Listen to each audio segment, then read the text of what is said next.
Hey singers! If you're a singer-songwriter or any singer who hires musicians to accompany you, I just wanted to say this. Honor your sidemen. Sidemen meaning any musician who is hired to accompany you for the gig.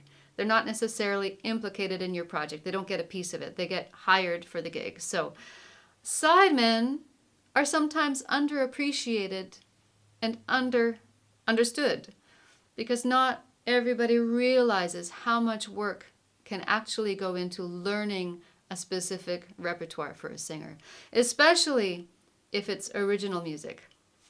I know in my case, I write all my own tunes, and my music can be quite complex rhythmically and harmonically, so I try to be really respectful of the fact that it's going to take a lot of work for a sideman to learn my show.